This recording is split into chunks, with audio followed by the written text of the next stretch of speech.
Besides, I can't sleep. If only I could figure out why. Please choose from a menu of the usual reasons. 1. You are the smallest villain in the world. 2. You have yet to destroy Mr. Krabs and make your restaurant into a success. 3. Whoever designed the minions totally ripped you off. Remember Sponge on the Run? That CGI SpongeBob SquarePants movie that had a staggered worldwide release due to the COVID-19 pandemic and looked gorgeous but had a surprising lack of jokes, few original concepts, and reeked of executive meddling? That's the one! Hey yo, SpongeBob, I got a dip. I've seen this thing 5 times and I can barely remember it, but it stayed in my mind because of its ever-expanding history. Every few months, I check the SpongeBob wiki. I'm not calling it that anymore. And someone had dug up a new, unused design of SpongeBob becoming a gangster or something. I've talked about this film's history before, in 2 videos created years and months before its release. I'll try to only retread what I've covered before as little as possible, and I'll link to them in the description for you to binge later. Now that it's available everywhere, and former director Paul Tibbitt did an interview with the Art of SpongeBob Discord server that clarified a few of my questions, I am ready to deliver the full history behind all 3 of the lost storylines for the SpongeBob movies Sponge on the Run, aka It's a Wonderful Sponge, aka SpongeBob SquarePants 3, aka the SpongeBob movie. Yeah, that one was real. In an incarnation pitched after Sponge Out of Water release, SpongeBob would rescue a kidnapped Gary the Snail from the bustling lost city of Atlantis before he can be cloned by the tyrannical King Neptune, now played by a human actor. It appears that Will Ferrell was once considered for the role. I love how pissed off everyone is here. The same piece of SpongeBob and Sandy surrounded by night-like creatures in front of the king was rendered by 2 artists, one in 2D, the other in 3D. Makes me wonder if both animation styles were considered early on in development. The concept art leaned into the regal and science fiction inspiration for Atlantis, with more sophisticated or mysterious architecture that resembles undersea animals or plant life, instead of just looking like New Jersey. It brought together lots of distinct mediums and design motifs, and I'd be fascinated to see if they would have leaned into either the mystique or the camp if this ended up on the big screen. Other renditions of the Lost City had SpongeBob accompanied by Sandy, Patrick, and Squidward, along with this hammerhead shark guy in a red robe. Some of the artwork even had realistic seahorses and squids populating the city, alongside mollusk-themed taxis. Years ago, the only visuals we had for this pitch came from a now-deleted Reddit post, but a fan sent me more high-quality versions, including a few that have been publicly available for years but aren't well known. Links to those will also be in the description. Additionally, the same source told me that Camp Coral was planned from the start to be a plot point, but that's never been outright confirmed by any other source. The aforementioned Paul Tibbitt, showrunner from seasons 4 through 9, left his position to direct the 3rd movie at Paramount Animation, and this was the first of his 3 concepts. It was originally pitched as a hybrid, the 3rd act taking place in Atlantis with human actors. It was rejected by Paramount because the marketing department concluded movies about Atlantis traditionally underperform at the box office. Apparently, they rescued it from the dumpster. Okay, so the second pitch similarly has SpongeBob going on a quest to rescue Gary. Just replace King Neptune with an army of alien cats, and Atlantis with the entire universe. Yes, it is the coolest thing ever. As per usual, time to cue up the Rocket Rodeo track so I can give more viewers Creature from the Krusty Krab Wii flashbacks. Damn, that's a good game. Gee whiz, I sure love that game. The earliest boards I could find have SpongeBob sulk over not being able to save Gary when he was kidnapped by his spaceship, lamenting that he's a doormat who puts everyone else's needs before his own. Even though SpongeBob being taken advantage of and not being assertive towards others has been focused on before, this conflict feels true to the first film by having him face a core aspect of his character. It's a little similar to SpongeBob's very small B-plot about summoning courage and but this version looks like it would have been more integrated into the main plot. It appears that SpongeBob would develop a smug persona when leading a mission alongside Patrick, Squidward, and Sandy. They would have used an Illuminati-themed portal to sneak aboard the spaceship of Bubbles from Sponge Out of Water and avoid the guards. Between the stealth and SpongeBob using Patrick as a bowling ball, I feel like this would have made for a killer tie-in video game, although we probably would have just gotten an app, like the second movie had one called Sponge on the... Hey! In this scene, SpongeBob uses hand signals that everyone but Patrick is confused by. An animatic of a climactic battle in a suburban home against the cats would have featured a few callbacks to SpongeBob's journey. He would have stood up to the army, embraced his status as a doormat to support his pals, and he would have met a human counterpart, who immediately understands the plan behind SpongeBob's hand signals. Meanwhile, instead of joining the rescue party, Mr. Krabs would have disguised himself as SpongeBob in his absence, and taken advantage of the fry cook's selfless good deeds by selling favors. At least when he's not showing off his deed. Nah, I'm not gonna say that line, that's lame. Bikini Bottom would have naturally erupted into a mob and turned against Krabs, but an old woman, inspired to pay forward a good deed that was probably from SpongeBob, inadvertently leads the mob to embrace being kind without getting something in return, which they do the only way they know how. Honestly, none of the deleted scenes featuring the show's cast were super funny, although they were unfinished, but I was surprised how much character depth and thematic consistency was gonna be in this SpongeBob movie. Hey, finally! That's what we've been waiting for! According to a public copyrighted synopsis, Gary would have been kidnapped in order for the cats to free their ancient god Galacticus, I think it's like Galactus, and turn Earth into a giant litter box. It looks like they did the same to a planet once inhabited by snails. It was a peaceful land filled with giant vegetation, shell-shaped temples, and tiny snail houses. It wasn't perfect though. The mollusks would have worshipped a king and queen until the alien cats attacked, commanded by the dreaded Twinkles, who was seen in previous concepts where he looked like this. Luckily, a snail prince fled using an escape pod, which landed in the Pacific Ocean, and oh, it's Gary. Gary had Superman's backstory the entire time. Giving a cliche tragic backstory to Gary the Snail is such a bonkers move that I kind of like it. Gary has no origin to be retconned besides that SpongeBob adopted him from the pound, but that's a throwaway moment that still could have happened. It's not like Gary has special powers or has been hiding his backstory from SpongeBob. He's even become royalty before. Well, would you look at that? Gary, you're royalty! While this implies that some or all the snails in Bikini Bottom may be aliens, Gary is still Gary. Although this is the exact kind of character tidbit that would always linger in the back of your head whenever the little guy appeared. Gary! There's a bomb strapped to my chest! It's gonna explode in 3 seconds! SpongeBob and friends would have explored a vast array of new worlds. They would have crashed a small dolphin-shaped ship into a litterbox wasteland, and snuck around a cat outpost until being chased through a maze of giant ramps, couches, and scratching posts. Patrick would have disguised himself as a ball of yarn as a distraction, but ultimately SpongeBob would be caught and tortured with the looming threat of being dipped in water. A space dolphin homeworld was also to be featured, presumably populated by the same race of intelligent dolphins as Bubbles. They've got a golf world and futuristic gadgets like a teleporter, sandwich generator, and a toilet. Why is there concept art for Squidward taking a dump? It appears that the mysterious Galaxy Guardian would have assisted our heroes in rescuing Gary and become Rambo. Also, SpongeBob and Patrick would have gone to hell. Although Paul Tibbet recalls this cigarette-toting bad boy being a different version of Neptune, God, there's a lot of them. The file name of this piece calls him Purple Guy. I love being purple! He's got a dope den decorated with, he was almost real. They should have just made this scene into an episode.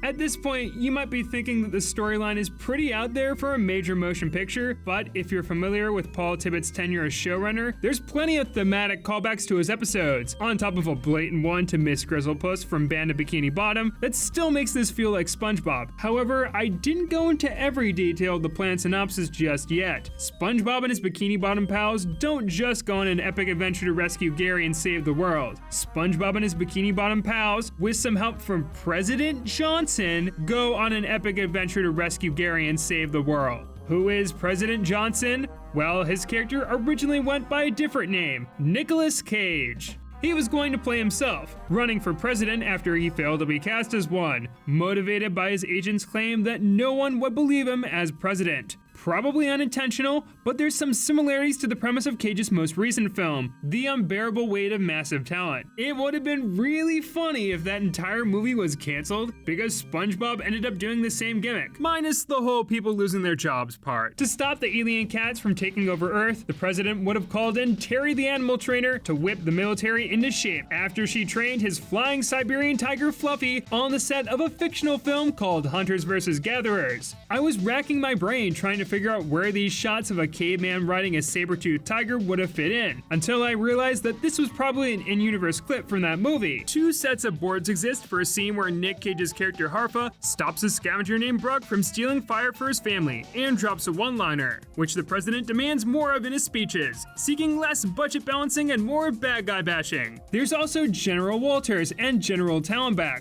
one of which may have been played by Jeff Goldblum, but they look like generic military types in the boards, so I'm not sure what his role would have been. Not drawing specific actors or simplifying their look is the norm for live-action storyboards. Like, did you see the ones Rian Johnson did for Knives Out? At first, I thought this plotline could have just been a farce. Like, maybe the humans believe they're stopping these mysterious aliens, while the sea creatures are actually taking them down. Maybe it would be like the live-action pirates from the first movie that trick viewers into thinking that this is a more serious action film at the beginning, just with more screen presence. With that being said, Tibbett implied that SpongeBob would in fact work with the president. Bubbles would teleport the undersea characters into the Oval Office to relay Commander Twinkle's plan to an excited POTUS. After Patrick accidentally speed dials the Dalai Lama, Bubbles hopes to warn the rest of the galaxy about the space cats. However, SpongeBob is still intent on saving Gary, so he jumps back into the portal alongside his friends, which is where I think this scene would have began. Glad to see the dolphin's speech impediment would have returned, although it just makes me sad we never heard Matt Berry use his beautiful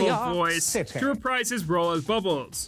We also know that the president's team would play a role in the climax, unhooking a giant ball of yarn pulled by a spaceship that SpongeBob and Gary were once piloting, and launching a beam into the sky that seems to create a wormhole. Once the day is saved, Nicolas Cage and a tiger would have been memorialized on Mount Rushmore, and there would have been this beautifully awkward shot that looks like an artist meeting their OC in real life.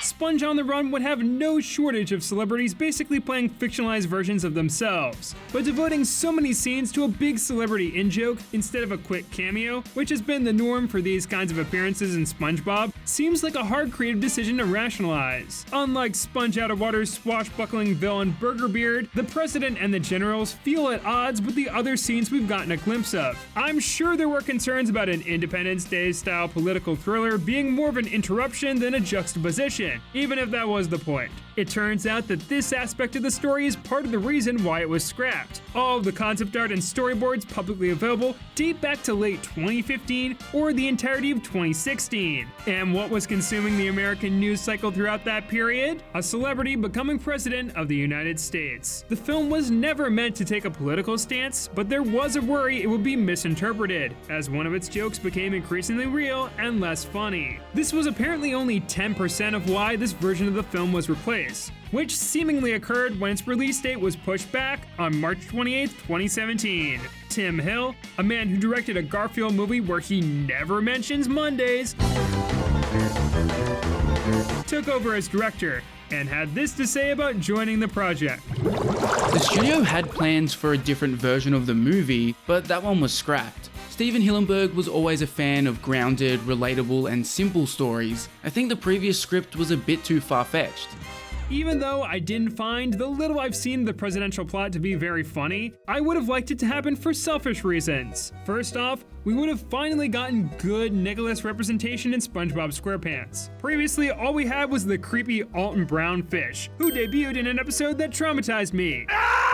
Secondly, Nicolas Cage starred in a 2005 drama called The Weatherman, and there's a scene where his character imagines his broken family reunited and happily waving in the Macy's Thanksgiving Day Parade once he moves them to New York. A SpongeBob parade balloon, which is apparently a unique variant available from Famous Inflatables, appears behind the news float in multiple scenes. The fantasy sequence even begins with it slowly crawling across a window, set to a track called Visions of SpongeBob, composed by Hans Zimmer. Ironically, he would co-compose Sponge on the Run, and it would have been a perfect full circle moment if he scored the version that co-starred Cage. Also, I just wanted an excuse to shout out The Weatherman. It's a beautifully shot, solid 7 out of 10 drama from Pirates of the Caribbean director Gore Verbinski, where throwing a Frosty at someone begins their villain origin story.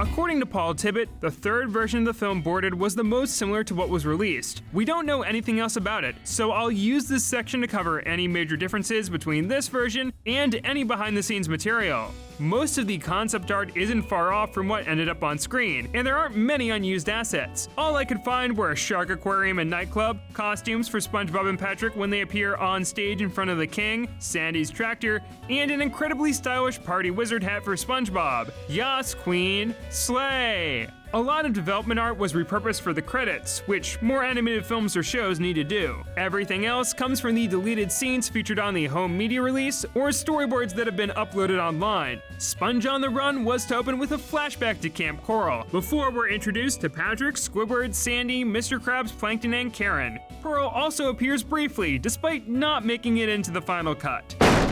Morning, Daddy. Morning, darling.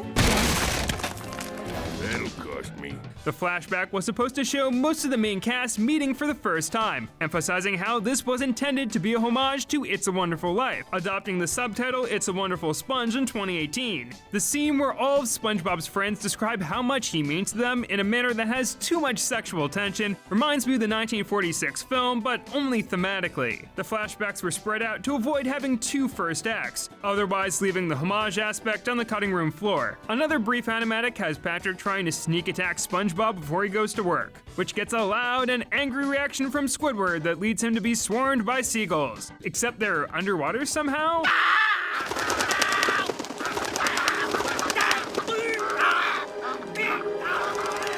Please do not try to drown a seagull to see if they can breathe underwater. One debt to society later. Shortly after, SpongeBob would have built a time clock for his own job. This moment would be animated, and a slightly unfinished version can be found in a DVD extra about the CGI animation process.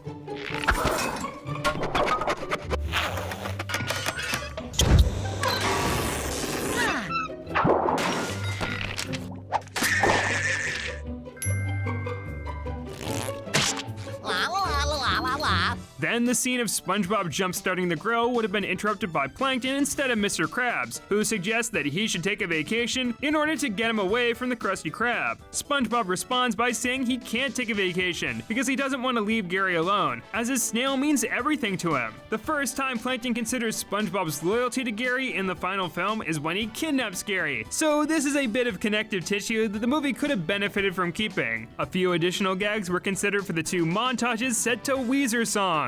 SpongeBob spending his morning with Gary, and the Bikini Bottomites adopting pet snails. Many shots were cut or the character models were swapped out. On that note, Sponge on the Run had two songs deleted for time, neither of which have demos, that would have made this more of a musical. Plankton discovering that SpongeBob was the one who's always spoiling his plans would have been much more dramatic, with Plankton repeating his fantasy from sleepy time and landing in a fry vat, and SpongeBob is too busy looking at his phone to notice. Finally, Canon Zoomer SpongeBob.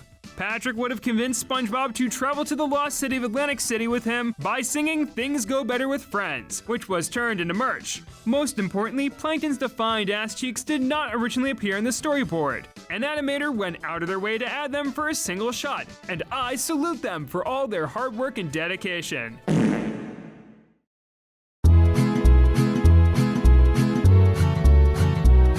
Part of the reason I bring up SpongeBob's movies so often, second time this year, is because Sponge Out of Water was really influential in getting me interested in filmmaking and storytelling. It wasn't perfect, but I loved it anyway, and I wanted to figure out why. That curiosity helped shape the focus of this YouTube channel when I launched it a few months later, so it breaks my heart a little to know that there was going to be a direct sequel to that movie, and even to the first movie in some ways, that tried to push the franchise forward in a bold new direction. Its early drafts weren't perfect, and they leaned a little into the celebrity worship and sci-fi weirdness that made Paul Tibbitt's 5 seasons as showrunner alienating for some. However, that second pitch is unlike anything that SpongeBob has ever done. It especially stands out when the final product retreaded plot aspects of the first movie and disregarded the second by reusing its big celebrity guest star. We will probably never get the Sponge Out of Water 2 that I've always wanted, especially with Paul Tibbitt having left the franchise in 2018. All we have is an incomplete animatic that's probably sitting on a hard drive somewhere. In a perfect world, the SpongeBob movie's Sponge on the Run would have gotten a huge home media release, with the animatics for all 3 of its iterations. Alas, no one cares that much about making a high-quality behind-the-scenes bonus features for kids' movies anymore, and Paramount would probably have to pay and credit tons of extra writers, directors, and artists to use their work. Instead, we have a bunch of movies that we were basically never meant to see, even though scrapping storylines happens all the time with animated features. I had fun trying to piece together how all of these concepts and storyboards were supposed to work together, but I'm still holding out hope that someday one or more of the reels will be fished out of a warehouse somewhere and will surface online, like Genndy Tartakovsky's canceled Popeye movie. Back in my Clone High video, I accepted that the series would never return. The week after I posted that video, this happened, so hey, never say never. Please let this bit age well. Anyway, I'm about done with these movies. The next time I talk about another piece of SpongeBob Lost Media, maybe I'll cover the horny extended animatic of Mermaid Man and Barnacle Boy V.